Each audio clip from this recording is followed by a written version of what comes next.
তাহলে দেখো পার্ট ওয়ানে আমরা 1 থেকে 20 পর্যন্ত প্রশ্ন আলোচনা করেছি।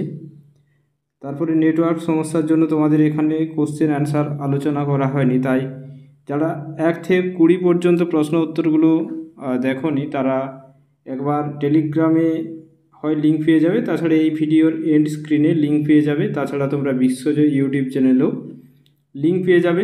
আমি তোমাদের বলেছি পার্ট ওয়ানে বলেছি যে যারা এই ক্লাসটি সম্পূর্ণ করবে তোমাদের কারক থেকে কোনো অসুবিধা থাকবে না। তো ডিটেলসে আমি আলোচনা করছি এখানে, ঠিক আছে, প্রত্যেকটা পার্ট। তো তোমাদের এখানে কোনো অসুবিধা থাকবে না, কোনো ডাউট থাকবে না। যাই হোক, এখানে প্রত্যেকটা পার্ট আমি খুবই সহজভাবে আলোচনা করছি। 1 থেকে 20টি প্রশ্ন উত্তর তোমাদের ইতিমধ্যে আলোচনা করা হয়েছে। এখানে আরও 20টি প্রশ্ন উত্তর আছে যেগুলো আমি তোমাদের সঙ্গে আলোচনা করছি। তো তোমাদের ক্লাসটি খুবই ভালো লাগবে। যাই হোক, এখানে দেখো আমরা প্রথম প্রশ্ন যেটি আমাদের আছে, আমি কি বললাম তোমাদের কারক থেকে 20টি প্রশ্ন আগে আলোচনা করেছি, এখানে আবারও 20টি প্রশ্ন আলোচনা করছি। তোমাদের এখানে কোনো অসুবিধাই হবে না, কারক সম্পূর্ণ খুব সহজেই তোমরা কিন্তু বুঝে যাবে, তাই মন দিয়ে শুনবে। আর দেখো প্রত্যেকটি পার্ট আমি ভালোভাবে বুঝিয়ে দিচ্ছি। যে আকাশ কি ধোঁয়ায় মলিন হয়, এখানে দেখো বাক্যটিতে আমাদের যে ক্রিয়াপদ আছে সেটি হয় আছে। তো কে মলিন হচ্ছে, যদি এখানে যুক্ত ক্রিয়ার আশ্রয় নিই আমরা, তাহলে আমরা বুঝতে পারছি যে এখানে আমাদের মলিন কে হচ্ছে। তো এখানে আমাদের কর্তা আছে আকাশ, তাই না? কর্তা কে আছে আকাশ। তাহলে এখানে আকাশ যে মলিন হয়ে যাচ্ছে এটা কার দ্বারা? ধোঁয়ার দ্বারা। এটা তো আমরা দেখতেই পাচ্ছি যে 4টি করণ কারকের অপশন আছে। কিন্তু ধোঁয়াটা কি? ধোঁয়াটা আমরা চোখে দেখতে পাই। যেটা আমরা দেখতে পাই এই যন্ত্রাত্মক আর উপায়াত্মকরণের মধ্যে চোখে দেখা যায় যা, সেটা যন্ত্রাত্মককরণ, এটা মনে রেখো। চোখে দেখা গেলে সেটা যন্ত্রাত্মককরণ, আর চোখে দেখা না গেলে মনে রাখবে সেটা হয়ে যাবে তোমাদের উপায়াত্মককরণ। তো এটা যন্ত্রাত্মককরণ হবে, ঠিক আছে। আর চোখে দেখা যায় না কোনগুলো? যেমন বাহাদুরিতে পেট ভরে না, বাহাদুরিতে পেট ভরে না, ব্যক্তিটির বাহাদুরি আমরা কিন্তু দেখতে পাই না, তার বহিঃপ্রকাশটা আমরা দেখতে পাই। তাই বাহাদুরিতে পেট ভরে না, এটা বাহাদুরির তলায় দাগ, এটা উপায়াত্মককরণ হবে। নেক্সট দেখো, কীর্তনে আর বাউলের গানে আমরা দিয়েছি খুলি, 22 নম্বর প্রশ্ন। কীর্তনে আর বাউলের গানে আমরা দিয়েছি খুলি। তো এখানে দেখো কীর্তনের তলায় দাগ বা বাউলের গানের তলায় দাগ। দেখো গান তো আমরা শুনতে পাই, কিন্তু গানের দ্বারা যে আমাদের ভেতরে যে কুসংস্কারের বেষ্টনটা ছিল বা কুসংস্কারের বন্ধনটা ছিল সেটাকে যে খুলে দেওয়াটা, সেটা তো মনের ভেতরটা আমরা দেখতে পাচ্ছি না। তাহলে এটাও আমরা দেখতে পাচ্ছি না, তাহলে যেটা আমরা দেখতে পাবো না তা হবে আমাদের উপায়াত্মককরণ। তো এটি আমাদের কি হয়ে যাবে? উপায়াত্মককরণ। তো আশা করি তোমরা বুঝেছো, ঠিক আছে। আর প্রত্যেকেই অ্যান্সার করো, এটা রেকর্ডেড ক্লাস, তবুও তোমাদের বলবো যে কমেন্টে অ্যান্সার করবে। আর ক্লাসটি কেমন লেগেছে সেটা কিন্তু কমেন্টে জানাবে। নেক্সট আমরা চলে যাব পরবর্তী প্রশ্নে। দেখো, তোমার মতো এমন টানে কেউ তো টানে না। ভালোভাবে বাক্যটি দেখো কি আছে, তোমার মতো এমন টানে কেউ তো টানে না। এখানে সমাপিকা ক্রিয়া কি আছে? দেখো টানে আছে, সমাপিকা ক্রিয়া টানে আছে। তো টানেটি আমাদের যে ধাতু থেকে এসেছে সেটি হলো টান ধাতু থেকে। তো সমাপিকা ক্রিয়াটি যে ধাতু থেকে আসবে, যদি কারক পদটি সেই একই ধাতু থেকে আসে তাহলে সেটি কিন্তু সমধাতুজ হবে। যেহেতু এখানে আমাদের সমধাতুজ করণ আছে, তো সমধাতুজ করণ হবে। আর করণে বিপসা ধরো, আমি যদি বলি পুষ্পে পুষ্পে ভরা শাখে, পুষ্পে পুষ্পে ভরা শাখে, পুষ্পে পুষ্পের তলায় দাগ, এটা আমাদের করণে বিপসা হবে। তাহলে এখানে দেখো সমধাতুজ করণ। নেক্সট দেখো, রোগে রোগে দেহটা জীর্ণ হয়ে গেল। দেখো তোমরা যে কোনো প্রশ্ন পড়ার সময় প্রশ্নটি দেখলে সঙ্গে সঙ্গে অপশনগুলো দেখলে, যেহেতু এটি পুরোপুরি কারকের থেকে নেওয়া হয়েছে এই সিরিজটি, তাই এখানে তোমাদের যে 4টে অপশন আছে এখানেও কিন্তু করণেই আছে। তো যেহেতু এখানে দুটি শব্দ আছে, শব্দে বিপসা আছে, একই শব্দ দুইবার ব্যবহৃত হয়েছে, অর্থাৎ একই শব্দ যখন দুইবার ব্যবহৃত হয়েছে সেটা তো বিপসা হবেই। কিন্তু যদি তোমাদের এরকম অপশনে থাকতো যে করণে বিপসা, কর্মে বিপসা, এরকম অধিকরণে বিপসা, তখন তোমাদের অ্যান্সার করতে অসুবিধা হতো। তাই খেয়াল রাখবে যে একটা পদকে হয় তোমরা পরীক্ষায় যখন কোশ্চেন পাবে একটা পদকে আঙুল দিয়ে ঢেকে রেখে, তারপরে রোগে দেহটা জীর্ণ হয়ে গেল, রোগ দ্বারা জীর্ণ হলো, তো এটা কিন্তু করণে বিপসা হয়ে যাবে। তো কে জীর্ণ হলো? দেহ। দেহ কিন্তু এখানে কর্তা, এটা মনে রাখবে। এবার দেখে নাও নেক্সট, সর্বকর্মফল শ্রীকৃষ্ণে অর্পণ করো। শ্রীকৃষ্ণের তলায় দাগ।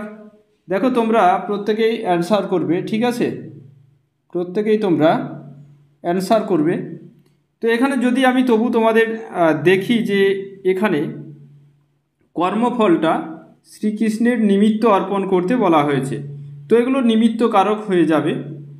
কিন্তু যদি এখানে যদি আমি তোমাদের বলি যে ক্রিয়ার কালের যে প্রকার, সেই প্রকার নির্ণয় করো, ক্রিয়ার কালের প্রকার নির্ণয় করো, তাহলে দেখো সমাপিকা ক্রিয়াটি কি আছে? করো আছে।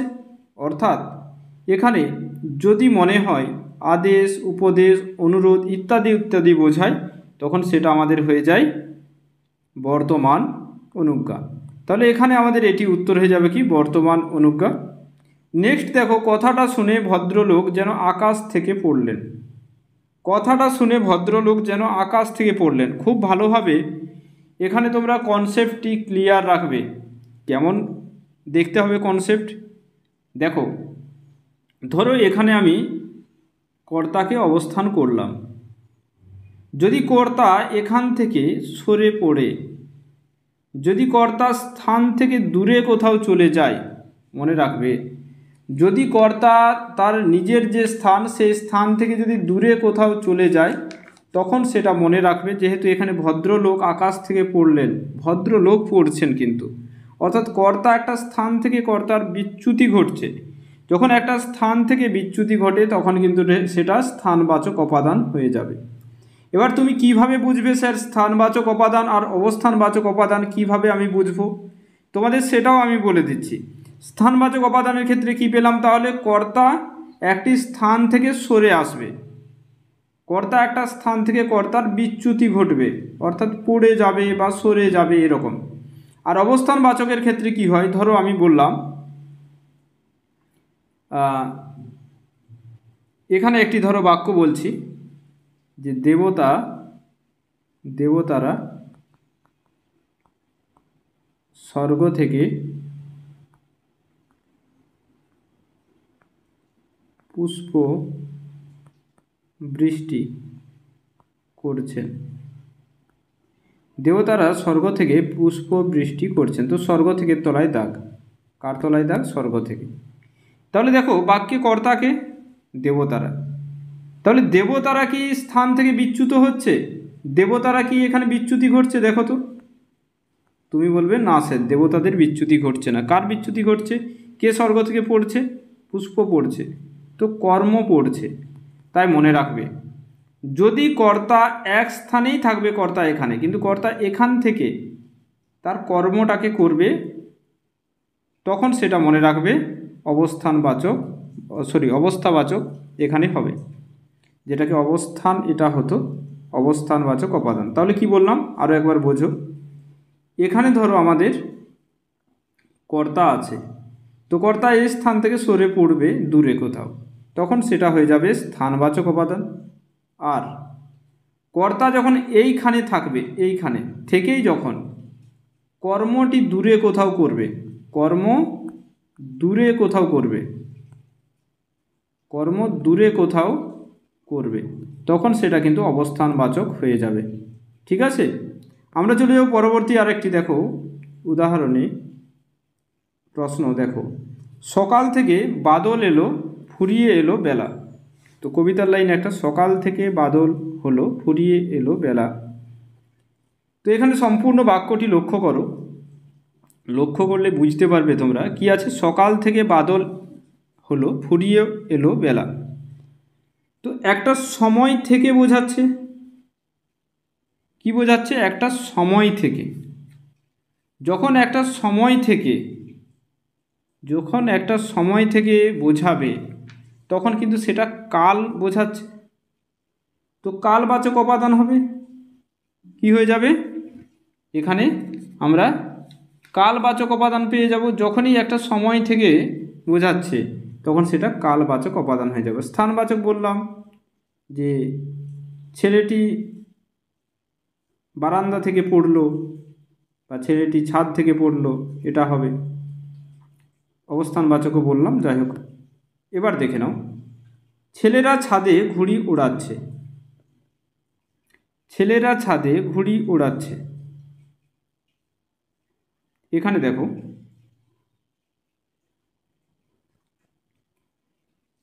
ছেলেরা কোথায় অবস্থান করেছে, ভালোভাবে লক্ষ্য করো, ছাদের তলায় দাগ, এটা হলো বাড়ি। তো ছেলেরা কিন্তু বাড়ির ছাদে এখানে অবস্থান করেছে। তো এই ছাদে অবস্থান করে অর্থাৎ কর্তা এখানেই আছে, কিন্তু কর্তার যে কর্ম ঘুড়ি ওড়ানোটা, সেটা কর্তা কিন্তু করছে কোথায়, আকাশে। তাহলে কর্তা যদি এক স্থানেই থেকে যদি এক অবস্থানে থেকে যদি কর্মটি করে, সেটা তখন হয়ে যাবে অবস্থানবাচক অপাদান। ঠিক আছে, তখন কি হয়ে যাবে তোমাদের, অবস্থানবাচক অপাদান, এটা মনে রাখতে হবে। আর যদি আমি বলি যে বিকেল 4টে থেকে লাইভ নেব, তো 4টে থেকে অর্থাৎ একটা সময় থেকে বোঝাচ্ছে, তখন সেটা কালবাচক অপাদান হবে, এটা কিন্তু মনে রেখো। ঠিক আছে, এবার দেখো আমরা পরবর্তী প্রশ্নে চলে যাব। কি আছে, যে রাজার পূজা আপন দেশে কবির পূজা বিশ্বময়। কি আছে, রাজার পূজা আপন দেশে কবির পূজা বিশ্বময়। একটু মন দিয়ে বাক্যটি লক্ষ্য করো। এখানে দেখো প্রত্যেকটি আমাদের অধিকরণ কারকের, কিন্তু প্রত্যেকটি অপশন দেখো অধিকরণ কারকের আছে, মন দিয়ে শুনবে এবং বুঝবে। ধরো একটা রাজা পূজ্য হয় আপন দেশে। আচ্ছা, রাজার কি পূজা আপন দেশের প্রত্যেকটা মানে দেশ জুড়ে হয়ে থাকে? প্রত্যেকটা স্থান জুড়ে নিশ্চয়ই হয় না। অর্থাৎ একটা যে দেশ, এই দেশের কোনো না কোনো অংশে হয়ে থাকে। তাহলে যখন মনে রাখবে একটা সমগ্র দেশের একটি অংশে হয়ে থাকে, তখন সেটি একদেশ সূচক স্থানাধিকরণ হবে। কিন্তু ধরো আমি যদি বলি শরীরে, শরীরে শরীরে না বলে ধরো আমি যদি বলি শিরায়, শিরায় রক্ত আছে, তো শিরায় তলায় দাগ। তাহলে শিরার দেখো কোনো একটি অংশে রক্ত নেই। এই যে মানব দেহের আমাদের যে শিরা, চারিদিকে শিরা উপশিরা আছে, তার কোনো একটি অংশে তো নেই, সম্পূর্ণ শিরাতেই রক্ত প্রবাহিত হয়েছে। যখন এরকম ব্যাপ্তি জুড়ে হবে তখন সেটা কিন্তু ব্যাপ্তিসূচক স্থানাধিকরণ হবে। এবার ক্ষণমূলক কালাধিকরণের ক্ষেত্রে কাল অর্থাৎ একটা নির্দিষ্ট সময় হবে। ক্ষণমূলক কালাধিকরণের ক্ষেত্রে দেখো, যখন যদি এরকম থাকে, যদি একটা নির্দিষ্ট কাল যদি থাকে, কেমন কাল থাকবে, একটা নির্দিষ্ট কাল। ধরো যদি আমি বলি যে 5টায় অনুষ্ঠান, 5টায় অনুষ্ঠান, তো একটা কি, একটা দিনের একটা নির্দিষ্ট সময় বোঝাচ্ছে। আর যদি বলি শীতকালে, শীতকালে শীতল হাওয়া বয়ে, শীতকালে শীতল হাওয়া বয়ে, তখন কিন্তু শীতকাল সমগ্র শীতকাল বোঝাচ্ছে। তো যখন ব্যাপ্তি বোঝাবে তখন ব্যাপ্তি হবে, আর ক্ষণমূলক স্থানাধিকরণের ক্ষেত্রে একটা পার্ট অফ টাইম বোঝাবে, এটা মনে রাখতে হবে। নেক্সট দেখো, আমার মনে নাইকো কোনো দ্বন্দ্ব। আচ্ছা, মন, আমাদের মন ধরো এটা আমাদের হৃদয় যেটা, তো হৃদয়কে এইভাবে যারা দেখেছো, এইভাবে কিন্তু আমাদের হৃদয় নয়, হৃদয় আকৃতি কিন্তু অন্যরকম। যাই হোক, তাহলে আমাদের মনে নাইকো কোনো দ্বন্দ্ব, তাহলে আমাদের মন যেটা বলা হয়েছে অর্থাৎ হৃদয় বা মস্তিষ্কে যে দ্বন্দ্ব নেই, তো সমগ্র অংশটিকেই বোঝানো হয়েছে। তো এটা তো কাল নয়, একটা সময় তো নয়, একটা স্থান বোঝাচ্ছে, তো এটা ব্যক্তিসূচক স্থানাধিকরণ, তাই হবে। ক্লিয়ার, বুঝেছো আশা করি। তো এই যে ক্লাসটি তোমাদের কেমন লাগছে সেটা কিন্তু আমায় জানাবে। নেক্সট দেখো, আমরা ফিরেছি দৌড়ে দৌড়ে। আমরা ফিরেছি, দেখো কি আছে, দৌড়ে দৌড়ে আছে। তাহলে ভালোভাবে বাক্যটি আমাদের পড়তে হবে। এখানে আমরা কি আছে, বহু বচন আছে, তাহলে আমরা কর্তা এখানে আছে। তাহলে আমরা ফিরেছি, কোথায় ফিরেছি, এবার তোমরা যদি বলো স্যার দৌড় থেকে দৌড়ে করব, ঠিক আছে, অপাদান করব, তাহলে কিন্তু ভুল হয়ে যাবে। অপাদান কেন হবে না? আমি তোমাদের বলেছিলাম যদি একটি শব্দ দুইবার ব্যবহৃত হয়, অর্থাৎ সেটি যদি বিপসার দিকে চলে যাচ্ছে, তার মানে তখন একটি শব্দকে এরকমভাবে আঙুলে চেপে দেবে, চেপে অ্যান্সার করবে, অর্থাৎ একটি এই শব্দকে দিয়ে অ্যান্সার করবে, তাহলে তোমাদের এই বিপসাটা চিনতে সহজ হবে, বা সেই কারকটি কোন ভাগে পড়ছে বা কোন কারক হচ্ছে, তাহলে অ্যান্সার করতে সুবিধা হবে। একটা দৌড়েকে বাদ দাও, তাহলে আমরা ফিরেছি দৌড়ে, দৌড় থেকে ফিরেছি নয়, কোথায় ফিরেছি? কোথায়? তো দৌড়ে। তো এখানে তোমাদের তাহলে কি অ্যান্সার হয়ে যাচ্ছে? এখানে তোমাদের অ্যান্সার হয়ে যাচ্ছে অধিকরণে বিপসা। দৌড় থেকে নয়, দৌড়ে ফিরেছি। কোথায়? দৌড়ে। নেক্সট দেখো, বিকাল বেলায় বিকাই হেলায় সহিয়া নীরব ব্যথা। বিকাল বেলায়, তো বিকাল অংশ বলা হয়েছে। একটা দিন, সমগ্র যে দিন, দিনের এক একটি অংশ কি? সকাল, দুপুর, বিকেল, সন্ধে। তাহলে কি একটা দিনের একটা অংশ বোঝাচ্ছে। যখন একটি দিনের একটি অংশ বোঝাবে, যদি সমগ্র দিনটিকে বোঝাতো তখন ব্যাপ্তি হতো। যেহেতু দিনের একটি অংশ বোঝাচ্ছে, তাই এটি ক্ষণমূলক কালাধিকরণ হবে। ক্ষণমূলক কালাধিকরণ। এক্ষেত্রে তোমাদের আরও একটু ভালোভাবে বোঝাচ্ছি, দেখো, একদেশ সূচক আর তোমার ব্যাপ্তি সূচক। একদেশ সূচকের ক্ষেত্রে যদি আমি বলি, ধরো যদি বলি যে কলকাতায় তাজমহল আছে, তো ভালোভাবে লক্ষ্য করো, কলকাতায় তাজমহল আছে, তাহলে সমগ্র কলকাতা জুড়ে কি আছে? যদিও কলকাতায় তাজমহল নেই, তবু আমি বাক্য হিসেবে বললাম। ধরো কলকাতায় তাজমহল না বলে আমি বাক্যটি একেবারে সত্য, ধ্রুব সত্য লিখে দিই যে কলকাতায় চিড়িয়াখানা আছে। কি আছে? চিড়িয়াখানা। কলকাতায় চিড়িয়াখানা আছে।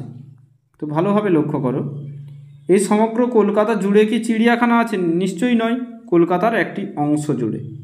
তাহলে সমগ্র কলকাতায় নয়, একটি কোনো অংশে আছে, তো এটা একদেশ সূচক হবে। কিন্তু যদি আমি বলি যে কলকাতা পশ্চিমবঙ্গের রাজধানী, তখন মনে রাখবে এই কলকাতা বলতে কলকাতার নির্দিষ্ট কোনো অংশকে বোঝাচ্ছে না, সমগ্র কলকাতাকেই বোঝাচ্ছে, তখন সেটা ব্যাপ্তিসূচক হবে। আশা করি বুঝেছ। নেক্সট দেখো, অতি বড় বৃদ্ধবতী সিদ্ধিতে নিপুণ। তাহলে অতি বড় বৃদ্ধবতী, তাহলে সিদ্ধি কি একটি? এটা তো বিপসা তো হচ্ছে না, দুইবার সিদ্ধি নেই। ব্যাপ্তি কালাধিকরণ, কালো বোঝাচ্ছে না, কালাধিকরণ তো হচ্ছে না, তাহলে বিষয় বোঝাচ্ছে। যদি বলি ছেলেটি গণিতে কাঁচা, তো গণিতে কাঁচা বলতে গণিতে একটি বিষয় বোঝাচ্ছে, বিষয় অধিকরণ হবে। নেক্সট দেখো, সে পাশায় পোক্ত লাঠিতে ওস্তাদ। পাশায় পোক্ত আর লাঠিতে কি? ওস্তাদ। তাহলে দেখো এখানে পাশা এবং লাঠি এই দুটো, পাশার দ্বারা পোক্ত নয় আর লাঠির দ্বারা ওস্তাদ নয়, এগুলো আসলে এক একটি খেলার নাম। তো সেই বিষয়ে সে দক্ষ, তাই এটি বিষয়াধিকরণ আমাদের হবে। এবার দেখো আমরা যদি যাই নেক্সট প্রশ্নে, কি আছে দেখো, কুঞ্জে কুঞ্জে গাহে পাখি। আবার দেখো এখানে বিপসা আছে, তো যেহেতু বিপসা আছে তোমরা এখানে অ্যান্সার দেখলেই বুঝতে পারবে যে এখানে কোথায় বিপসা অপশানটি আছে। তো দেখতে পাচ্ছ গয়ে আছে অধিকরণে বিপসা। এবার আমি তোমাদের কি বললাম, ধরো এখানে করণে বিপসা, কর্মে বিপসা এরকম যদি থাকে, তখন বললাম যে একটি শব্দকে তোমরা অফ করে দিও বা আঙুল দিয়ে চেপে রেখো, তাহলে বুঝতে পারবে কুঞ্জে গায়ে পাখি। কুঞ্জে বলতে কোথায় গায়ে পাখি? কুঞ্জ থেকে নয়, কুঞ্জে অবস্থিত হয়ে পাখিটি গান করছে, তো এটা আমাদের অধিকরণে বিপসা হবে। আর গায়ে পাখি, তোমরা এটা ক্রিয়ার কালের প্রকার নির্ণয় করে জানাবে, আমি অ্যান্সার জানিয়ে দেব। তাহলে জানবো যে তোমরা ক্লাসটি সম্পূর্ণ করেছো। গাহে পাখি। চলো নেক্সট দেখো, বাঘে গরুতে এক ঘাটে জল খায় কী ধরনের কর্তৃকারক? তো এখানে বাঘ আর গরু, বাঘ হলো খাদক আর খাদ্য হলো গরু। তাহলে এদের দুজনের মধ্যে খাদ্য খাদকের সম্পর্ক মানেই হিংসা বিদ্বেষ ভাবটা থাকা কিন্তু বর্তমান, কিন্তু বাক্যটিতে নেই। বাঘে গরুতে এক ঘাটে জল খায় বাক্যটিতে নেই। তাহলে বাক্যটিতে যখন নেই অর্থাৎ মিলন ভাব দেখতে পাচ্ছি, যখনই আমরা মিলন ভাব দেখতে পাবো তখনই সেটি সহযোগী কর্তা হবে। যদি এখানে বলতো বাঘে গরুতে গুঁতোগুঁতি করছে, যদি বাক্যটি থাকতো বাঘে গরুতে গুঁতোগুঁতি করছে, তখন কিন্তু ব্যতিহার কর্তা হতো, কারণ সেখানে হিংসা ভাব বিদ্বেষ ভাব বোঝাচ্ছে। এবার আমরা নেক্সট প্রশ্ন, অসমাপিকা ক্রিয়ার কর্তাকে কি বলি? দেখো আমি তোমাদের একটি উদাহরণ বলেছিলাম যে তুমি এলে আমি যাব। তাহলে দেখো বাক্যটিতে যাব একটি ক্রিয়া, এলে একটি ক্রিয়া। তাহলে এখানে মনে রাখবে যাবটা হলো আমাদের সমাপিকা ক্রিয়া, সমাপিকা ক্রিয়ার কর্তা হলো আমি। এলে হলো আমাদের অসমাপিকা ক্রিয়া, এই অসমাপিকা ক্রিয়ার কর্তা হলো তুমি। তাহলে এখানে যে তুমি আছে এটা অসমাপিকা ক্রিয়ার কর্তা, তাই অসমাপিকা ক্রিয়ার কর্তাকে বলা হয় নিরপেক্ষ কর্তা। নেক্সট দেখো, জোর করে আমাকে খাওয়াবেন না। তো আমাকে তলায় দাগ। এবার দেখো জোর করে আমাকে খাওয়াবেন না, কেউ না কেউ তো খাওয়াচ্ছে, সেটা এখানে উল্লেখ নেই। যে আপনি, ধরো এখানে আপনি একটি কর্তা আছে, যে আপনি জোর করে আমাকে খাওয়াবেন না। তো কে করাচ্ছেন কাজটি এটা দেখতে হবে, কে করাচ্ছেন বা কে জোর করে খাওয়াবেন। তাহলে যিনি খাওয়াচ্ছেন, শুধু এইভাবে লিখে দিই তাহলে আরও বোঝা যাবে ভালো। যিনি খাওয়াবেন বলছেন তিনি হলেন আপনি। তো এই আপনি হলো কিন্তু প্রযোজক। কে খাবে? কে? আমাকে খেতে হবে, তাহলে আমাকে কাজটি করতে হবে, তাই আমি এখানে কিন্তু প্রযোজ্য। তাই 38-এর এখানে তোমাদের অ্যান্সার হয়ে যাবে খ, প্রযোজ্য কর্তা। যারা প্রযোজ্য কর্তা করেছো তাদের সঠিক উত্তর হয়েছে।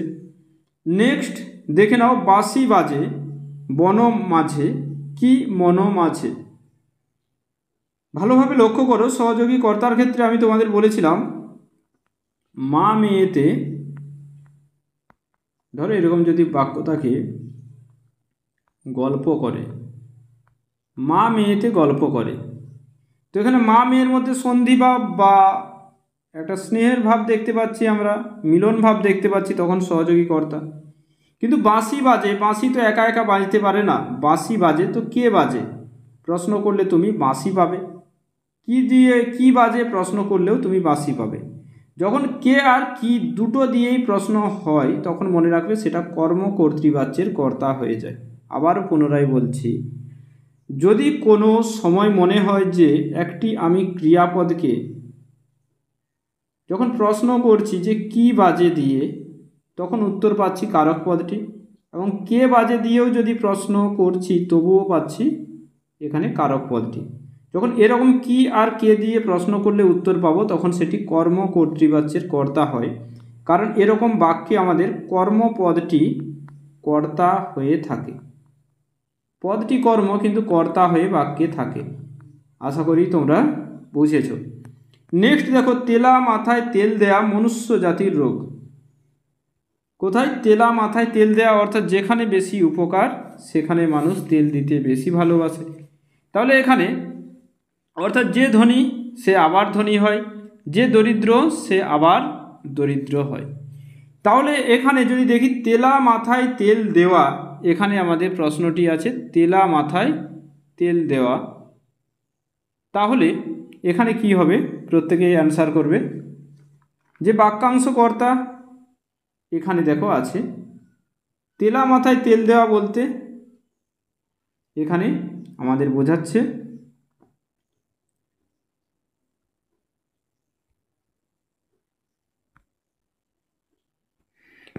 তাহলে এটি তোমাদের অর্থ কি হয়ে যাবে? তেলা মাথায় তেল দেওয়া, অর্থাৎ তোষামোদ করা বোঝাচ্ছে। অর্থাৎ আমরা এখানে দেখতে পাচ্ছি, দেখো, তোষামোদ করা, এটা অর্থ বোঝাচ্ছে এই প্রবাদটির। তো এখানে আমরা উদ্দেশ্য বিধেয় ভাঙতে পারছি না, স্পষ্ট বুঝতে পারছি। এবার তোমরা যদি বলো যে স্যার বাক্যাংশ কর্তা, উপবাক্য কর্তা, বাক্যাংশ কর্ম, উপবাক্য কর্মের একটা ভিডিও দেবেন, তো তোমাদের ইউটিউবে কিন্তু ভিডিও দেয়া আছে, তো সেখানে তোমরা দেখতে পারো, সার্চ করে দেখে নিতে পারবে। তো এটা আমাদের বাক্যাংশ কর্তৃকারক হবে। তাহলে দেখো, কারক থেকে তোমাদের যে 40টি প্রশ্ন পার্ট 1 পার্ট 2তে আলোচনা করলাম, যখন লাইভে তোমাদের সম্পূর্ণ হলো না পার্ট 1, তখন পার্ট 2 নিয়ে এলাম। তো তোমরা যারা এই ক্লাসটি পার্ট 1 পার্ট 2 করেছো, কারকের সম্পূর্ণ একবার রিভিশন হয়ে যাবে তোমাদের। যদি কখনো তোমাদের মনে হয় যে কারকটি আমি রিভিশন দিতে চাই, তাহলে তোমরা কিন্তু এই ক্লাস একবার দেখে নিও, এই দুটো পার্ট প্লেলিস্টে তোমাদের আছে। আর যারা এসএলএসটি বাংলা সেরা প্রস্তুতির জন্য এডমিশন নিতে চাইছো, তোমরা যারা 2016 সালের যদি কোনো ক্যান্ডিডেট হয়ে থাকো, ওল্ড ক্যান্ডিডেট, বা যদি নিউ ক্যান্ডিডেট হয়ে থাকো, উভয়ের জন্যই তোমাদের যে 31শে মের যে ব্যাচ, এই ব্যাচে এডমিশন হতে পারো। তোমাদের আমি কথা দিচ্ছি, প্রত্যেকটা যে পার্ট, সিলেবাসের প্রতিটি পার্ট, শুধুমাত্র নোটস নয়, প্রত্যেকটা পার্ট তোমাদের সঙ্গে আলোচনা করা হয়, কোনগুলো ইম্পর্টেন্ট, কোন জায়গা থেকে প্রশ্ন হবে, সেগুলো আলোচনা করে দেওয়া হয়। তাই এই ক্লাসগুলি তোমাদের এক্সামকে ক্র্যাক করার জন্য খুবই গুরুত্বপূর্ণ। আর তোমাদের কিভাবে, কতটা সহজে প্রত্যেকটা পার্ট বোঝায়, সেগুলো তোমরা ক্লাসে আশা করি প্রত্যেকেই দেখেছো এই ইউটিউব ক্লাসে। তোমরা যদি কেউ ডেমো ক্লাস দেখতে চাও, টেলিগ্রাম গ্রুপের লিঙ্ক আছে ডেসক্রিপশান বক্সে, সেখানে যুক্ত হয়ে ডেমো ক্লাস দেখতে পারবে। এবং তোমরা এখানে যে 30+ মক টেস্ট আছে, তোমাদের যে হাতে 3 মাস সময় আছে, 30 থেকে 40টি আরও বেশি যতগুলো মক টেস্ট আমি এই যাবৎ তৈরি করতে পেরেছি, তোমাদের সমস্ত সেখানে প্রশ্ন উত্তর দেওয়া হবে। তোমাদের একটি বইয়ে বড্ড জোর 20টি প্রশ্ন সেট থাকে বা প্র্যাকটিস সেট থাকে। এখানে তোমাদের 30 থেকে 40টি থাকবে এবং প্রত্যেকটিতেই অনেক কোশ্চেন থাকবে। ধরে নিতে পারো এখানে তোমাদের যে 3000টি আমি কিন্তু তোমরা এখানে প্রশ্ন পেয়ে যাবে। তাহলে প্রত্যেকটি পার্টের উপর তোমাদের এখানে এমসিকিউ থাকছে। টেক্সট ধরে নাও একটি পার্ট পড়ালাম, তার উপর এমসিকিউ। সাহিত্যের ইতিহাস একটি পার্ট, তার উপর এমসিকিউ। ব্যাকরণের প্রত্যেকটা পার্টের ওপরে একটি করে এমসিকিউ, সঙ্গে সঙ্গে ডিটেলস লাইভ ক্লাস, প্রত্যেকটি ডিটেলস লাইভ ক্লাস, তোমার কোথাও অসুবিধা থাকবে না। তাই যারা এডমিশন হতে চাইছো, তোমাদের বেস্ট গাইড দেওয়া হবে, বেস্ট গাইড দেওয়া হবে। তোমরা যদি বিশ্বাস না করো তো ডেমো ক্লাস দেখতে পারো। আর তাছাড়া ডেমো নোটস তো টেলিগ্রাম গ্রুপে দেওয়াই আছে। তাছাড়া যারা এখানে ফেসবুক ফলো করেনি, এখানেও ডেমো নোটস পেয়ে যাবে। আর এই টেলিগ্রামে ডেমো নোটস পেয়ে যাবে। এই টেলিগ্রামে ক্লাস কোন সময় হবে সেটাও জানানো হয়।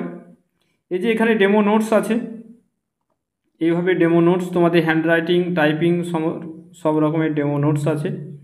তো কোথাও কোনো অসুবিধা তোমাদের হবে না। যারা এডমিশন হতে চাইছো, তোমরা প্রত্যেকেই যে হোয়াটসঅ্যাপ নাম্বার এখানে দেখতে পাচ্ছ, সেই হোয়াটসঅ্যাপ নাম্বারে প্রত্যেকে হোয়াটসঅ্যাপ করে নেবে। আর এটা পার্ট 2 এর ক্লাস কারকের। এই দুটো ক্লাস তোমরা প্রত্যেকেই প্লে লিস্টে মনে করে করে যখনই কারকের প্র্যাকটিস সেট বা প্র্যাকটিস করতে ইচ্ছে হবে, তখন ফলো করে নিও। ঠিক আছে, প্রত্যেকে ভালো থাকবে। তোমাদের যে নিজেদের লক্ষ্য, সেই লক্ষ্যে প্রত্যেককে জয়ী হতে হবে, তার জন্য খুবই ভালোভাবে পড়াশুনো করো আর নিজেদের লক্ষ্যের দিকে এগিয়ে চলো। আমি তোমাদের যেভাবে লাইভ ক্লাস ইউটিউবে নিয়ে চলছি, এভাবে নিয়ে চলবো। প্রত্যেকে ভালো থাকবে। থ্যাংক ইউ তোমাদের।